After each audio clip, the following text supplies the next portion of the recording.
I don't know what I'd do without the help of my peeps here on the Dr. Laura program. Have I told you about the people I rely on at home? I'm talking about Sous Vide, my kitchen robot who does an excellent job of keeping me well fed. Things always go better when I'm not hungry. And Sous Vide makes it simple to prepare gourmet meals with no prep, no shop, no cook, and very little cleanup, just the way I like it. Thanks to built-in refrigeration, my chef-designed sous vide meals stay safely cool until I want them cooked. I just pop one in, set the schedule, and let sous vide handle the rest. My sous vide is a whiz at cooking thanks to multiple modes like air fry, bake, roast, slow cook, and sous vide. So discover why I've had sous vide in my kitchen for 5 years. Get your own sous vide and 16 free meals at sousvide.com/Dr. Laura. That's sousvide.com/Dr. Laura. Yes, we're animals, and yes, we have some animal instincts. But the only time you can't control an instinct is when you choose not to control it. Otherwise, of course you can. You ever say F you to a nun? No. So you don't want to say it to your mother or a cop, okay? So you can control yourself, I know that. This is The City. Live. At SiriusXM Los Angeles Studios. Los Angeles, California. Dr. Laura Live. This is the Dr. Laura program on SiriusXM Triumph.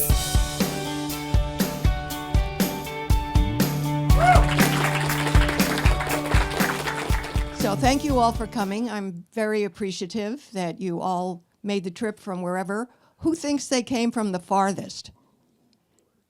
Orlando. From where? Orlando. Where's that? Florida. Florida. Oh. Okay. You ready? Oh, I don't want to hit my doggy. All right. Who came from the closest?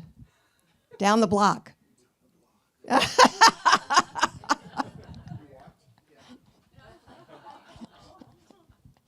Okay, thank you. You ready? Catch. Oh, I'm good. All right, I'm going to answer. These are the questions that some of you sent in. People who didn't make it sent them in. Lily Bug, what you doing? Lily, here. Woo! Here. You want to see cute? Okay, turn. No, the other way, silly. Turn. That's it. Down. Come here. Yeah, I didn't ask you to roll over. Don't anticipate. Roll over. Now you're not going to do it, right? Come here. Give me kisses. Yes. All right. She's my best buddy. When people say you live alone and you're alone, not if you have a dog. You're never alone. Trust me, you're never alone. If you have a dog, try to go to the bathroom by yourself. Ain't happening. Take a shower, she's right there going, uh-huh. All right. I love you, but I got to work now. All right. Have you ever considered quitting? Okay. No. Have you ever considered quitting some days with difficult people and rambling questions? I would not blame you. Absolutely not. None of that. It's, I was asked to do a talk in a synagogue one time. So I show up early and I'm there. And this woman comes up to me. She's part of people who work at this particular synagogue. And she comes up to me and she says, hi, And she says, I called you 3 years ago. She wasn't smiling. And I said, oh. And I'm looking for doors, just in case I have to make a quick exit.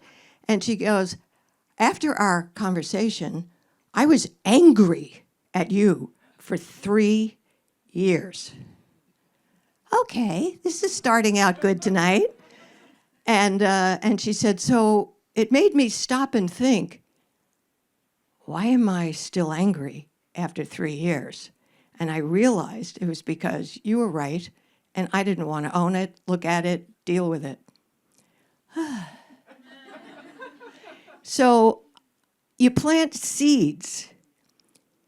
And if you've heard the show, you hear me go, well, they didn't want to hear that. That doesn't mean that they're not going to think about it for umpteen years. I hope it's the less amount of time because that's suffering that they're going through. Because fighting off things that you really need to face means they're holding on to you like they have tentacles. So if you face the darn thing, it releases. It's sort of like the movie Alien. It releases. All right. So no, I haven't considered quitting because some calls are difficult. I don't assume that it's a failure, even when somebody is being particularly obnoxious about it. Like, you're an idiot! Yeah, okay. Why do people like to talk about themselves so much in a conversation? Why do people like to talk about themselves so much in a conversation? They're wanting approval and attention, and they don't care about you or anybody else, so don't take it personally, okay? You want to feel really good about yourself when you're talking to somebody? Listen. Active listening. Active listening means you ask questions. That's interesting. And then what did you do? And then what happened? That ever happened before? And then, wow. The worst thing to do in a conversation, which makes you feel bad, is this. Oh, yeah, that happened to me. Oh, yeah, but it happened to me better. I had one person in my life briefly. Every time I would say, and I have 10 toenails, she would say, I have 12. You want to hear the story about my other 2 toenails? It was like she had to one-up the conversation. This wasn't about our relationship. This was who she was. She had to keep building herself up. And the way, if you really want people to like you, show interest in them. So this doesn't work. This doesn't make people yearning to be with you. Okay. Have you lost friends or family members over your beliefs of opinions? Yeah.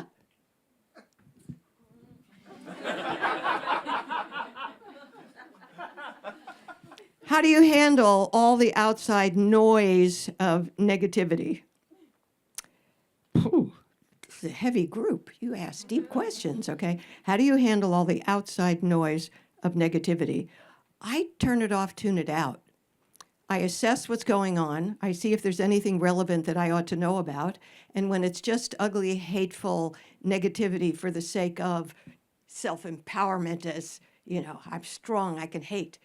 What you see going on out there a lot is, I am strong because I can hate. And that has become a major flow in our country, maybe even the world. It's alarming, it's worrisome, and I try not to add to it. So there's an alternative. You can be angry, you can be forceful, you can be strong, there's no point in hatred. Except for the people whose hatred is their definition of strong. How to get a spark for life back after kids are grown. I must admit, I can respond to that as a psychotherapist, but as a human person, I've just always had so many interests, so many things to do. People who focus in on only one thing, even if it's just the kids, that's not good for the kids, for them to be your total focus.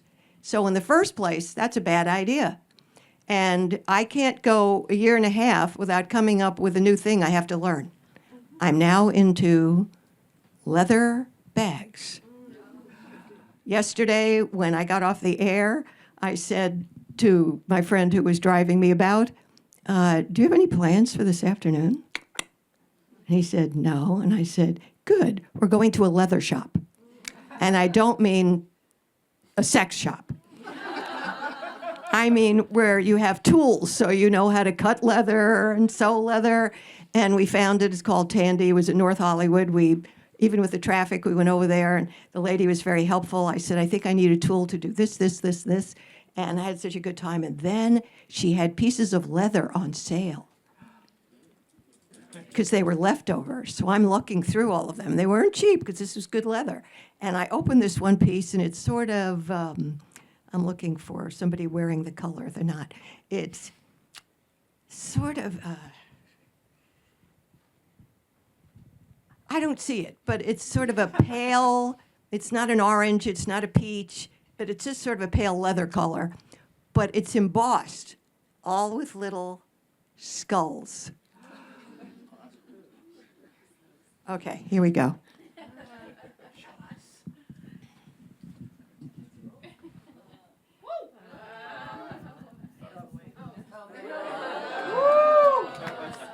So immediately I went, I have to buy that piece.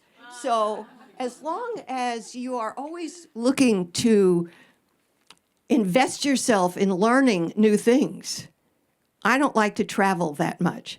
It's kind of chaotic. I hate going on airplanes and hotels, and now they tell you all the hotels have bed bugs. I mean, it's like, forget about it. So, but I like learning new things. So there's no spark unless you're trying to extend yourself into something new. That is the spark. And a lot of things you might extend yourself into, you decide, yeah, I don't like this. So what? You tried it. Now you know something more. And that usually leads you to something else. So don't wait for the kids to be grown to spark your brain. Don't. Okay. Is it okay to be friends with someone you know absolutely wants to be with you? Well, they're not a friend. You are, they're not. It's an unequal situation. So let's not say, is it okay? Let's say, is it fair? Let's see what the rest of it is. But you have no interest in them, and you do things like go on cruises together and several dates, but you know you will never be with them. I don't think I hope this was not written by anybody who showed up today. You wrote this? No. That's not nice. That's using somebody. So you have somebody to travel with, so you have somebody to take you to dinner or go to dinner with. You know they want something permanent and deeper, so you're taking advantage of their need. So the answer is, that's not nice. It's using somebody. That's no nice. I'm 67, never married, no kids. What is the best? I hate when you ask me what is the best. Can't you just ask me one of the many? I don't always know how to come up with the best. What is the best answer when I'm asked why I never married or had kids? The truth. I didn't marry or had kids because I never met anybody. I didn't really want to. I don't really like compromising or sharing or doing anything like that. I like having total control of whatever it is. The truth. Or, I'm sorry, that's kind of personal. I'm not willing to discuss that. You don't always have to answer. You're not obligated to share your personal information just because somebody asked you. I have said many times when somebody has asked me something personally, that's kind of personal, not something I wish to discuss. Why? You're not comfortable with it? Oh, you're messing with the wrong bitch.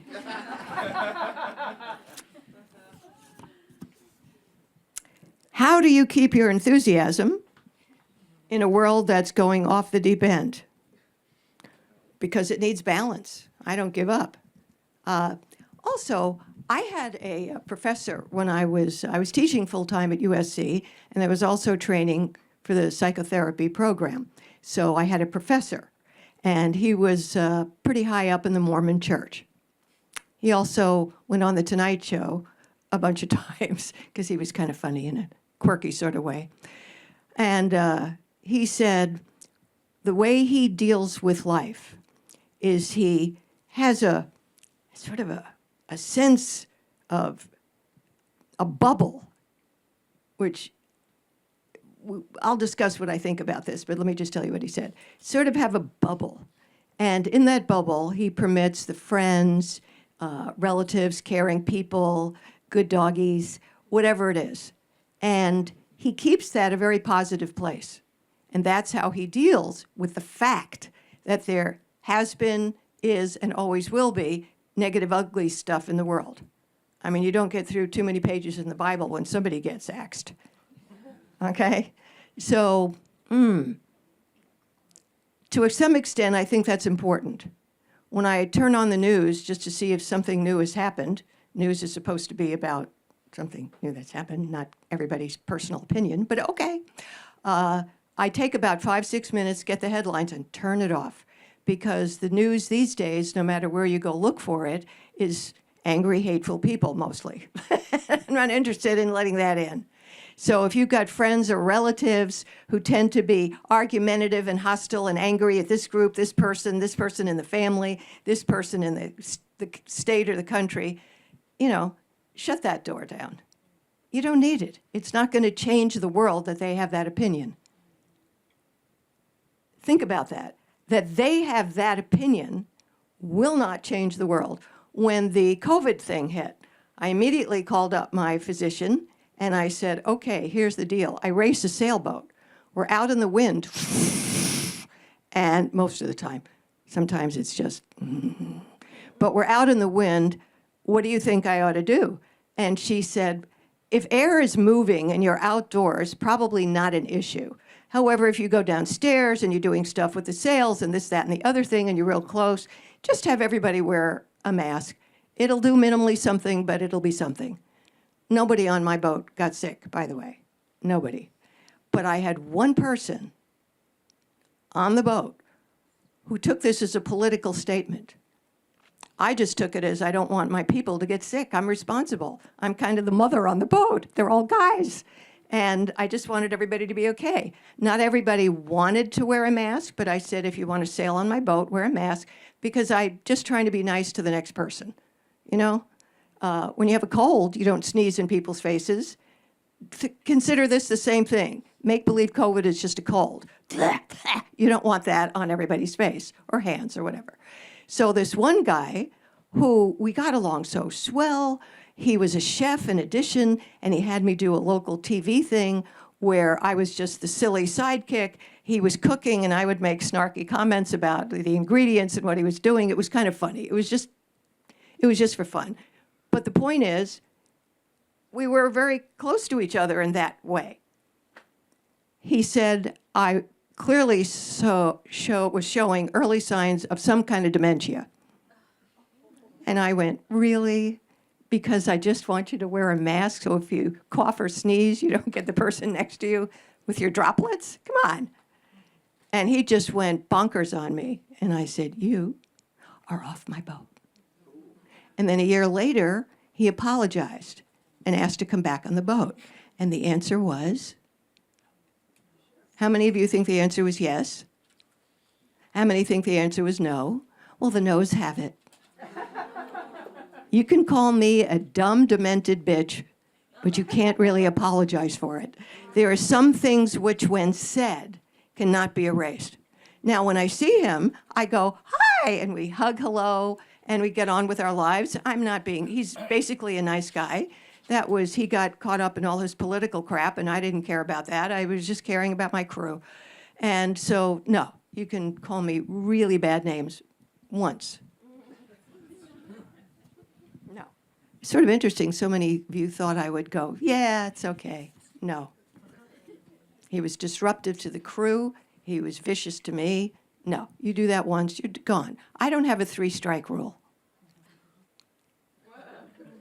I don't let somebody do it 3, 4, 5 times and go, I don't do that. That's part of, I want to keep my life as pleasant and positive as possible. So I make these decisions for that end. How to build a deeper communication after being married over 17 years. It's only one way to do that. We got men here in the group. There's not a man in this group or on the face of the earth who, when said, honey, can we talk about our relationship? Will think, oh, goody. There's not a man on the planet who will think that when his woman asks that question. So that's not the way to do it. Let's have a lecture. Let me lecture you about our relationship. Let's talk about how you did this thing with your left eye the other day and I took it. No. You want to keep communication? It depends how you're defining communication. We women talk about communication as da-da-da-da-da-da-da-da-da-da-da, because I always know when I'm by a park, when women are going by on bicycles or when the men are going by on bicycles. When the men are going by on bicycles, you hear grunting. When the women are going by on bicycles, you hear da-da-da-da-da-da-da-da-da-da-da. We talk. I do the same thing. That's not how you reach them. You're physical. Give you an example, and I'll turn it around the other way. Guy calls me. He sort of had it with his wife. He's not feeling close anymore. He's not feeling it. And he has a couple of kids, and they're all at the dinner table, and he's not feeling it. And he's thinking, God, I wish I could get away. So I have him on the air. I said, okay, I want you to do this one thing. Tonight at dinner, I want you to get up out of your seat under the notion that you're getting something out of the refrigerator, some more butter or something. And when you walk by her, just take your hand and run it on the back of her neck. And he went, really? And I said, do it. Do it, and call me. Most people don't call me back. He did. And he said, the second he touched the back of her neck, he just felt like an electric shock. Touch is the best communication. What do you think we do with pets, with newborns? It's all touch. When your puppy leans against you, what's that? I love you. I feel close to you. I feel safe with you. I feel comfortable with you. I love you. That's all said just by this. So sit on the couch, watch a movie, and be a puppy. Or, if you're the guy part, be the big dog. Hold her close. Touch. Stop thinking you're going to talk your way into feeling cozy. Really. Even saying, I love you. And I hear people going, hang up the phone. I love you. Hang up the phone. Bye. I love you. It is said so flippantly that it just becomes a habit. Well, make a habit out of touching. Touch. You're getting stared down? Is that, Oh, dogs think we're stupid. I mean, you saw, when I told her do this, she did it for the most part, although she tried to anticipate. Yeah, I got your number. And all of that. But do you realize they tell us things and we don't know what they're saying? So I try things like she's sitting on my lap in the car, somebody else is driving, and I'm holding her with one hand and petting, and I just take my hands and I drop them. And I watch her do this. She stares at my hand, believing that I will see that she's staring at my hand, and the hand will automatically come back up. If that doesn't work, then there's this. They communicate with us all the time, but one of the things she does is she stares me in the eyeballs. I'll be up in my art room. Time goes very quickly when I'm trying to do a project. It fails. I have to fix it again, do it again, whatever. And she'll come up, because she'd be running around the backyard. She'll come up and just stand there. How much longer are you going to be here? Don't you think you should pay some attention to me? And I look down at her and I go, you're right. She helps keep me focused on not forgetting the rest of my life. Because when I'm working on a project, that's all that's happening. Somebody asked me before, do I listen to music? No, I should. That's a good idea. But I'm so focused. And they communicate. That's why when people say, I don't live with anybody. I'm a widow. But she's my company. I never feel alone when I have her. And I can always call somebody up on the phone. Can I bother you? Can I have a chat with you right now? Are people ever disappointed with your advice or answers? Of course. There is no change without resistance. There is no change without resistance. You know that. I know that. We resist it because we tend to go what's the most familiar because it's comfortable. And that's why people, but if I don't be doing this, I don't know what I'll be doing. That's correct. But there is no what will I be doing if we don't stop doing this. So we have to spend some time in psychological purgatory where we're very uncomfortable. People resist pain way too much. You've got to suffer. You have to suffer. I suffered through every exam through college and graduate school. I suffered. I was scared. I wanted to do well. Did I remember that? Did I write it right? It's suffering. Just about everything you do requires some suffering if you're moving forward with it. You got to be vulnerable. You have to tell the truth. You have to do something outside of your comfort zone. Suffering is a very healthy part of life. It means you're willing to deal with change. So that, yesterday a woman said, I'm fearful about being alone. Fear. Do you know what a big word fear is? Fear. And I said, okay, tell me what you're fearing. What? It was dead air. When Carson edited it to put it on to at the next break, he left out the dead air, which was too bad because that was the point. She said, well, I can't actually think of anything. But when we use the word fear, we're resisting. Well, you have to suffer and face your fears. We all do. So yeah, people are disappointed, frustrated, annoyed. So what? It's part of their process. Part of their process. A lot of you have gone to therapists who just make you feel good. They're listening.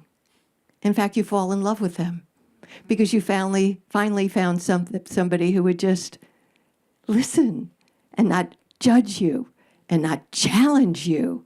And so, wow. And that's why this phenomenon happens, where I remember one time, didn't happen much with me because I challenged people. But the guy came in, it was after like the second or third session, with flowers. So he hands me flowers, and I'm sitting there. Now, if you don't know what the hell you're doing as a therapist, you're so touched. That's so sweet. You like me as your therapist. You brought me flowers. No, he's trying to get you to back off so that you don't say anything he has to face. So I sat there, I remember, and I went, and what are these? He said, roses. I said, no, actually, what are these? What do these mean? What are you trying to tell me with the flowers? And then we made some progress. I was trying to tell you to back off. I'm charming. This way, if you give flowers to a woman, she just melts and, Okay. What advice would you give living alone, not having anybody consistent to speak to when you go through stressful seasons and you're trying to smile for everyone? First of all, what the hell are you doing that for? And nobody wants to consistently hear your stuff.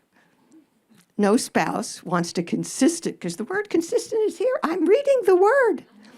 No one wants to consistently hear you complain or whine and go through a stressful season.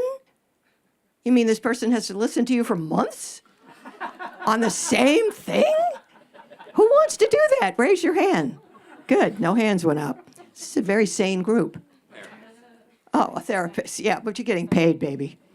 I listen to you all day. I'm sorry, our time's over. Where's the check? First of all, I live alone. I have Lilybug. Believe it or not, sometimes I talk to her, but it's a very brief thing like, boy, that was a crappy thing that happened today. Let's go have a snack. That's it. I do something positive for myself to get through stuff, whatever. But if I really need to talk to somebody, they're called, okay, this is a complex word. I'm going to say it very slowly and carefully. Ready? Friends. But they don't consistently want to hear your stuff either. But you don't have to be consistent. I have a friend who's a dentist who lives in Boston. If you listen to me, you've heard me mention her. We haven't seen each other in 20 years. Because she lives in Boston, I live here, and neither one of us is traveling. Okay? But we talk all the time. And one of us calls the other, and it goes back and forth, and we do all our complaining to each other. We actually have fun doing this. I go, okay, your turn. And she's of the, oh, no, I don't want to, but yes, you do. That's why you called. So let me hear it. It's beautiful. At the end of it, we're both laughing because we care about each other and we're not abusing each other in the friendship of somebody listening. Don't abuse your friends. Don't abuse your mother. Don't abuse your kid. Don't abuse anybody. Bless you, my child. Actually, I'm Jewish. Download the Dr. Laura Call of the Day and Dr. Laura's Deep Dive podcasts on my website, drlaura.com, the SiriusXM app, or wherever you listen to podcasts. If something happened to you tomorrow, would you leave behind a scavenger hunt for your next of kin? Most families spend over 500 hours trying to untangle an estate after someone passes, all while grieving. The knockbox was created to remove that burden. It makes organizing your most important documents simple, so you can leave behind memories, not a mess. Imagine the relief of knowing everything. Your will, financial information, even plans for your pets is in one safe place, ready when your family needs it most. Each knockbox comes with a comprehensive checklist to ensure you add everything they'll need to manage your estate when you're a memory. The knockbox also offers estate planning packages with legal and easy-to-complete essential documents you can fill out right from home. No lawyer is required. Just head over to theknockbox.com. Use the code Dr. Laura to save 16% off. That's the Knockbox, NOKbox.com. Promo code Dr. Laura to save 16%. Theknockbox.com. Get organized and save. Okay. I'm going to take a little break to give you some goodies. Just a second. Let me have my tea. What kind of tea is this? First one. Who's the first one who said chamomile? Okay.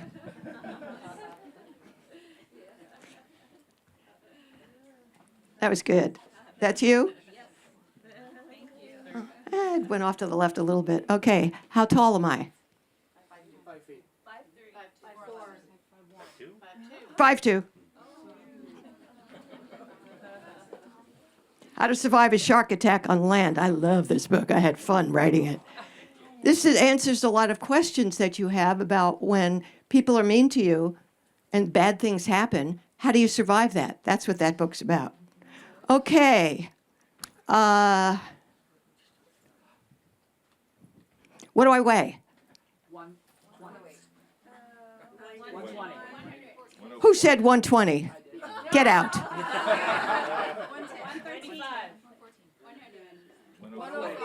115. Well, it could be 14 or 15, but I'll give it to you. All right. Let's see. What else? What's my middle name? Catherine. Who said Catherine? Okay, let me think. Okay, how old am I? 78. Who said 78? You could have said 60, you know. Forever 29. Yeah, forever 29. Okay. How much can I deadlift? 75. Close. 115. 125. Anybody say 100? Yeah, I'm a little scared to go up any higher, but I eventually want to make it to 120, but I don't rush it. Because if you do a deadlift wrong, it's a bad thing. And so I do 2 sets of lifting 3 times, and we go several months, and then we go up a little bit in weight. Just keep going up a little bit in weight. That way you don't hurt yourself. And there's some for you women who don't deadlift, find out if it's okay. It is the greatest feeling to rip that bar with those things off the floor, and you stand there, and then drop it. It's like, because what's the one thing that determines your longevity more than any other thing? Muscle. Can you get your butt off the floor without your hands? Oh, the one where you sit down and cross your legs and come straight up? I've never been able to do that. Okay, one more. First book I ever wrote, 10 Stupid Things Women Do to Mess Up Their Lives. I'm reviving it. I'm going to edit it and add stuff. So I'll be coming out with that in an ebook situation. I'll take that for my sister. Okay, let's see. I'm trying to think of another. What color is my hair? Silver. Did you say gray? Naturally gray. Well, No, I'm white, baby. I didn't say a white supremacy thing. I said just white hair. Who said platinum? That's close. You can't win twice. All right. What did you say?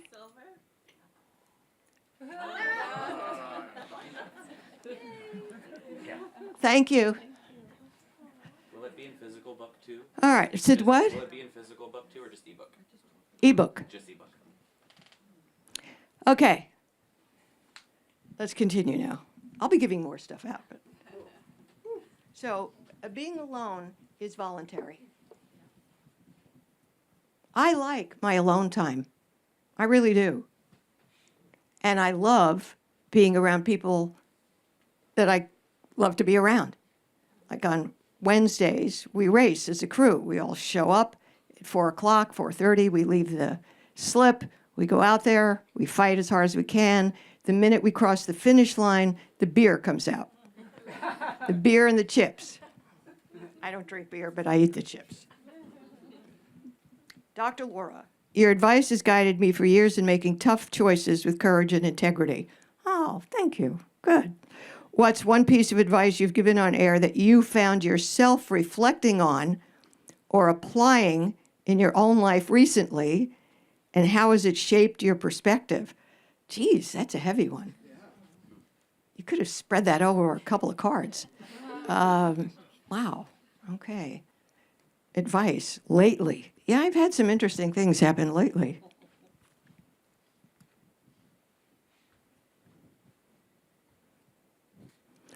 Okay. Piece of advice you give on air that you found yourself reflecting on or applying in your own life recently. I have a situation that has come up, and I allow an initial reaction to be purely whatever it is. Whether it's anger and or hurt and or whatever, I allow it to be.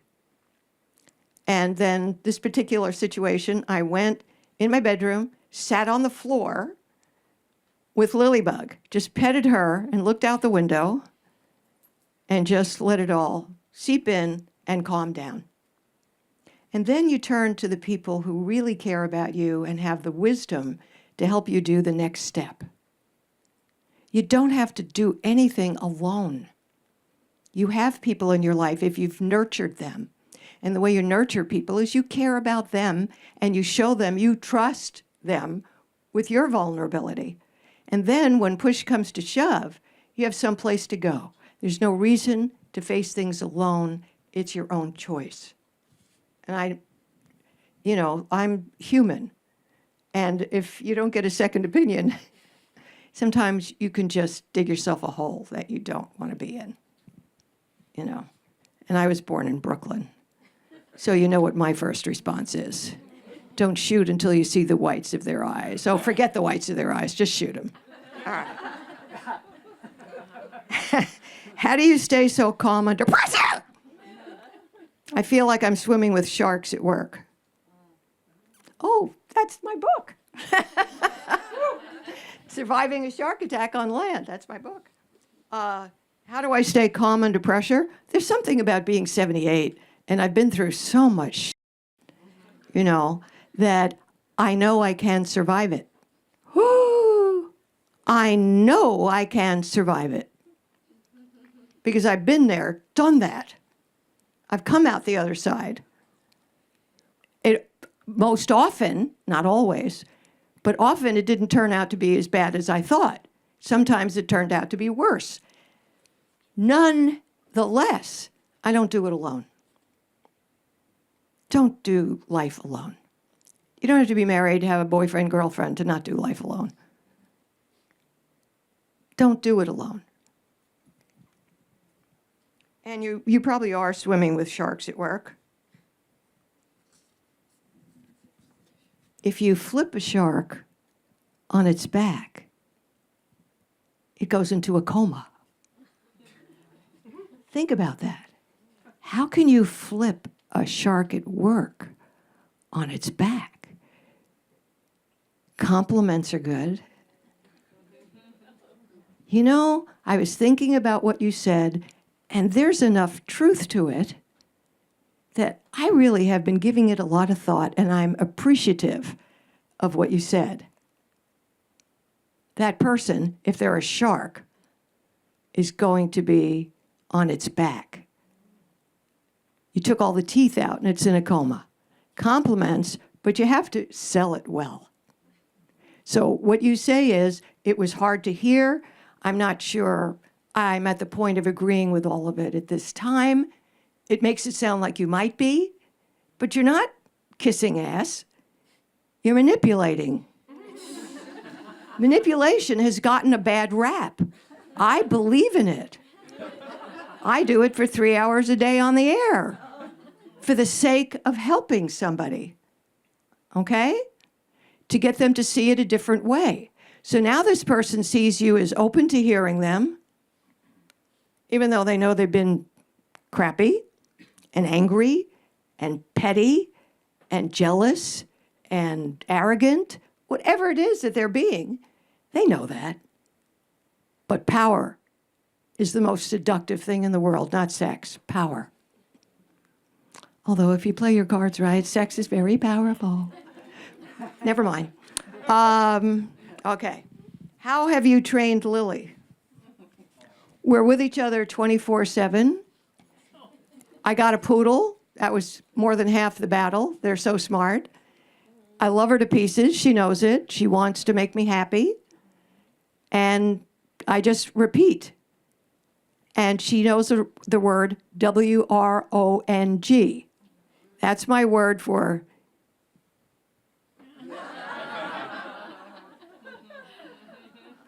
but I don't want her to learn bad words. Just repetition. And, I walk her in my neighborhood off leash. Now, you'd think everybody would be pretty pissy about it. They watch me. She's walking with me. It's a 1.5 miles to go around this street, and people are with their dogs pulling, and they're going, stop, stop. And the dog's going, screw you, stop, stop. And meanwhile, she's in a sit, wait. And I walk away, and the other dog is going crazy, and she's sitting there going, I'm a poodle. You're out of control, and I'm a poodle. And so nobody complains. Now, I also trained her with the word STOP when a car comes by. So you start out by STOP, and I give her a little tidbit. And she got it very quickly. If I put my butt on the ground, when one of those things goes by, I get a treat. I got this woman so trained. I'm just going to sit down and get my treat if it makes her happy. Oh, listen. She's a very loving dog. So now we walk, and sometimes I don't bring treats because I don't want it all to be about treats. I want it to be about she's trained, she knows what to do, and she's doing it for the reward of, good girl. You're such a good girl. I love you.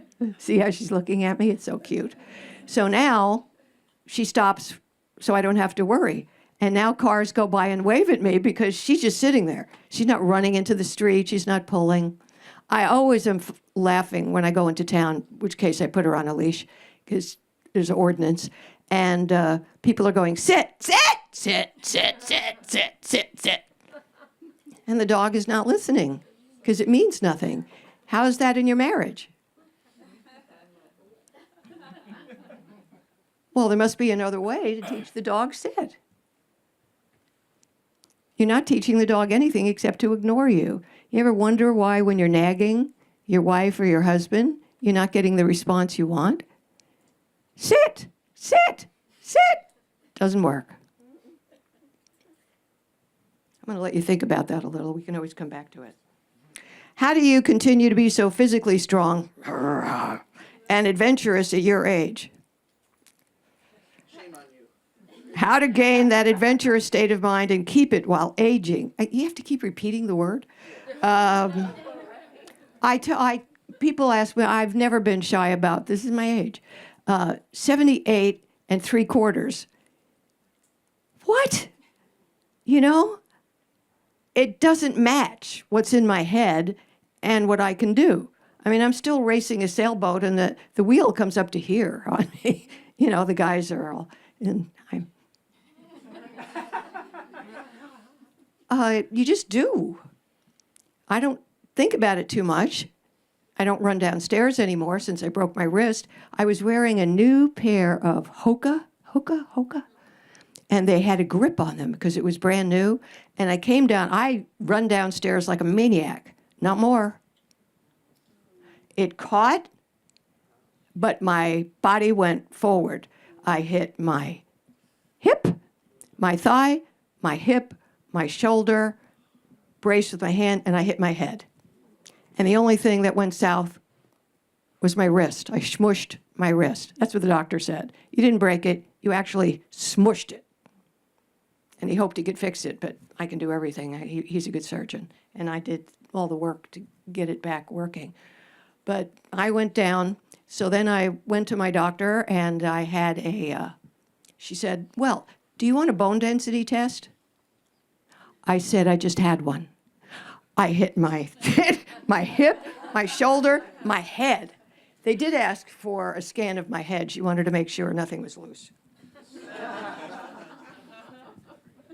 So you just do. I don't think about being 78. If I did, I'd stay under my bed. How can one gauge being helpful, serving, and controlling? It's called permission. Helping, you call it serving. It's a more religious point of view, which is nice, because you see that as a requirement of being a human. And being controlling. Controlling means you don't have permission. Thank you for making such a difference, the way you show compassion while still setting boundaries.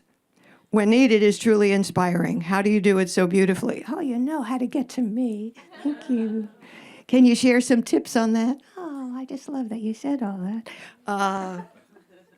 Because I really feel the compassion, and I'm committed to helping. So anybody who calls me, think about how scary that is. Anybody in this room ever called me? Oh, yeah, a bunch of you, thank you. It was scary, wasn't it? Yeah. Right? Even though you could hang up. I think I haven't had 8 people in my entire 50 years hang up. And there are times I thought, gee, I think I would have hung up. You know? That was pretty rough. I try to balance the fact that it's scary and difficult to call me knowing you're most likely going to hear something you least likely want to hear, but know you should hear it. I'm appreciative of how vulnerable somebody is when they get on the phone, but I am hell-bent, determined to let them deal with that fear and discomfort and concern, and not let that get in the way of what I perceive as what I need to do to help them. So you will hear me go, that is just entire bullshit. You pulled that crap on them? Really? That's the wake up. And then I come back in with the compassion I do feel that they're trying to learn to be better, or they wouldn't have called. Now, some people are more resistant than others, and it ends up sounding less pleasant. Nonetheless, I'm committed to helping, and I do care. I do care. If I didn't care, I wouldn't do it. I could think of 10 other things I could do with my day. But I really care that I'm helping somebody, even though when you take out a splinter, you've got to dig. There'll be some blood, Once you pull it out, it can get better. So I'm aware of that. So I'm willing to have people say, that's one mean bitch. She's mean. She just gets off on being mean. No, I don't. No, I don't. Did anybody hear the call from the woman on her deathbed the other day? That rocks your world. She had just finished throwing up her breakfast, which was the last time she was going to try food. And they gave her days, maybe a couple of weeks. And she called to talk about it. I was pretty impressed. And we had a nice talk. I said, so, what do you think is going to happen when you die? See, when I'm talking to people about life and death, I use the words life and death. I don't have euphemisms. I think people in that situation want somebody to talk reality with them because everybody else is going, oh, no, let's try another treatment. Let's, everything. You think positively and all that kind of. They want somebody who's going to deal with what's really happening. And she said, I believe I'll go to heaven. So we had a discussion. In heaven, do you have your body? No. It's more a spiritual sense. Okay, so we're talking about all of that, and I could understand why she was reasonably okay with dying. Because for her, there was something very wonderful to shift into. You have to admire that even if you don't believe in it. You have to admire that. So, and I guess some people might have thought, and I don't care, just in case you're wondering, I don't care. I don't care about criticism unless it's from somebody I admire and respect. Then when they give me criticism, I figure there's something in this I better learn. But just, you're hateful, we hate you, I don't listen to any of that. And hopefully you will all get to the point to not listen. Because if you listen to all of that, you won't move forward. You won't have the courage of your convictions. And there's one thing I'm never giving up is my convictions. Where do I find the strength to push through difficult situations?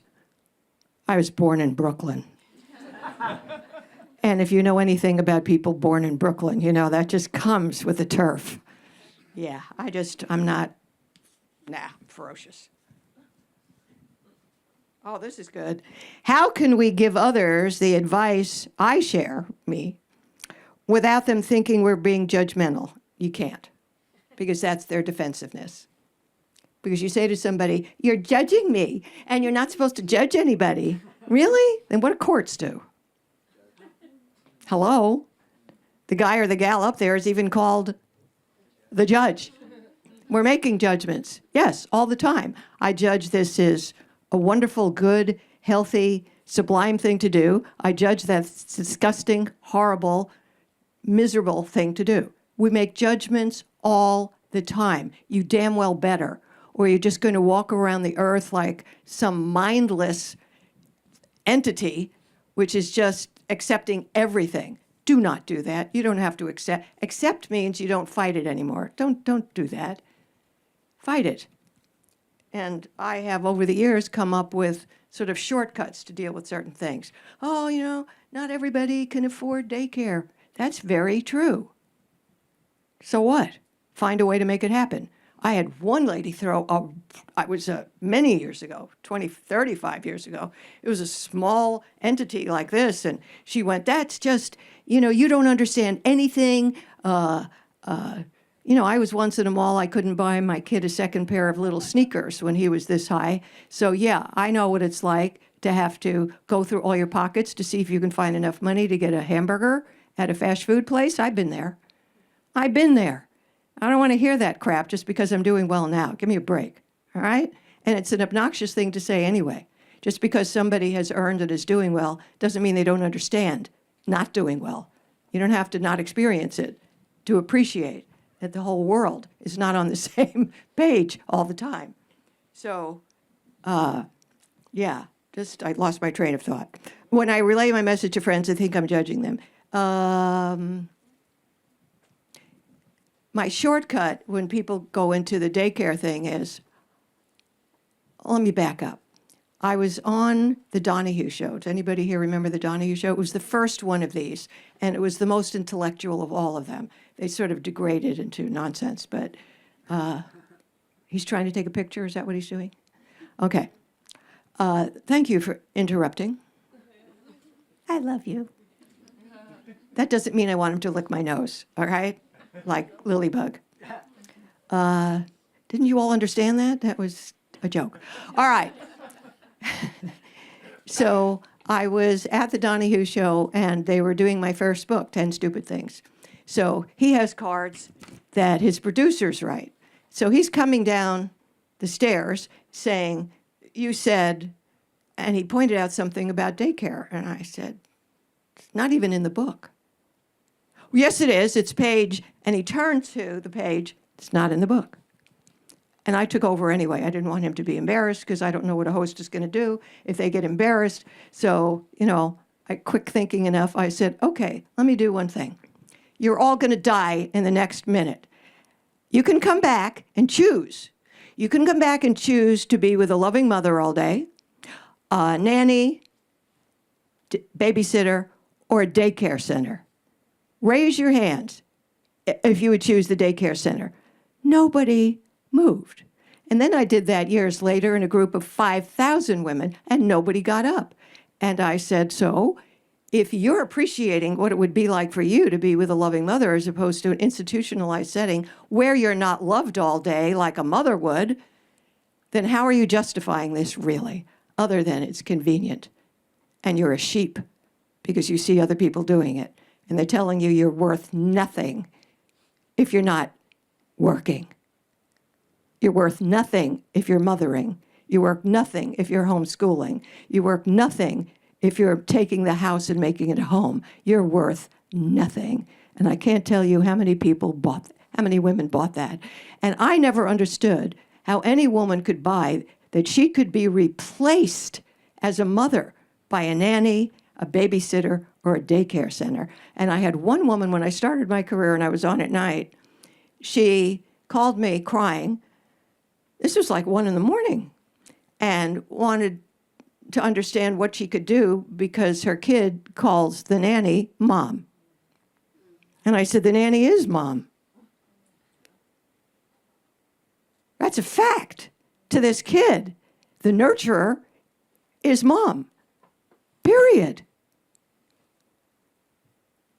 What, you don't think that's possible? Try an adoption. You're mom. Come on. Not loved all day. But a woman with breasts and a uterus would buy that she could be replaced after 9 months of looking like a spider. That's what I looked like. Big belly, skinny everything else. What are your tips for encountering anxiety? I had many, many years where I had severe panic attacks, and I still worked. While I was on air, it was a non-issue. Before the microphone, after the microphone, I never knew when it was going to hit me, and it started when my husband had sudden death, the first time. So I went to therapy. That didn't help. And I was reading books on it, and one line in the book changed everything in my dealing with, I'm talking profound anxiety. I used to feel like I'm going to be dead. I remember being places where I thought, oh my God, oh my God, oh my God. And I'd hold on to something, and I'd wait to see if I was going to drop dead, because you feel like your chest just got emptied out of all this air. And then I would go, guess I'm not going to die. I'm just going to feel like I wish I were, think I am. And the thing that changed it for me and let me just flow with the anxiety after that, so I don't get them often, and if I get them, they're a 1 out of 10. And I just let it flow because I know it'll pass. Because the one line was, nobody has ever died from a panic attack. That was the one line that changed me with respect to dealing with anxiety. I think I'm going to die. Nobody ever has died. What if I'm the first one? Leave it to me. And now I just flow with it. I go, I'm anxious right now. I'll eat something. Maybe I'm low in blood sugar. I'll use any excuse to eat. Okay. I think I only have a few moments left, so 3 minutes. What is my favorite movie? Again, what's the best? The African Queen. Anybody ever see that? You should see that. You should definitely see The African Queen. It is the most amazing movie of faith and love and transformation, change. It is amazing. It's Humphrey Bogart and, oh my God, help me. Help me. Audrey Hepburn, right? No, Katharine Hepburn.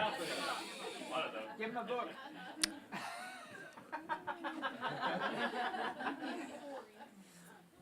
Pass this to whoever said Catherine, or any kind of Hepburn. I'll take any kind of Hepburn. He's a drunk. She's an old spinster, and it's World War I, and they're in Africa, and he has a crummy boat that goes up and down this river called the African Queen. And the Germans come and they kill everybody, all the people living in this village in Africa, and her brother, who was in charge of the ministry, and he's rescuing her, but she's a feisty thing. And she says, I know that the Germans are going to have that big boat in the lake at the end of this river, and we should go bomb it. Now, he's a drunken bum, and he did it so well, and she did her prissy thing so well, but you saw the cracks in it, happening as they were gaining respect for each other. And he kept trying to drink, and she's throwing the stuff overboard. And he goes, oh, it's just human nature. And she drops the Bible from her eyeballs and says, we were created to rise above nature. And I thought, whoa, that's a sentence I never want to forget. That is so perfect. Don't say it's human nature. Yes, we're animals. And yes, we have some animal instincts. But the only time you can't control an instinct is when you choose not to control it. Otherwise, of course you can. You ever say F you to a nun? No. So you don't want to say it to your mother or a cop, okay? So you can control yourself, I know that. So they end up getting to the German ship, but the whole movie, you have to just see this whole movie, this transformation from him being someone who just didn't believe in anything and didn't care about anyone and was just surviving, and her with her, narrow framework on the universe in this village with her brother, coming together for a purpose. And they get on the ship, and the German guy says, we're going to hang you both. And he says, can you marry us? So they get married with nooses around their necks, and it is the most romantic scene you have ever seen. I love you too. But it's something you have to see. So that's my favorite movie because it has a little bit of everything and a tremendous amount of soul and love and raw commitment to doing the right thing, blowing up that German ship. So see the movie. And that sort of worked together. You'd think I orchestrated that. I didn't. Thank you all for coming. Thank you all for being so nice to Lilybug. And I thank you for being so supportive. I've been doing this work for 50 years, and I understand I'm going to live to somewhere between 100 and 101, so stick with me.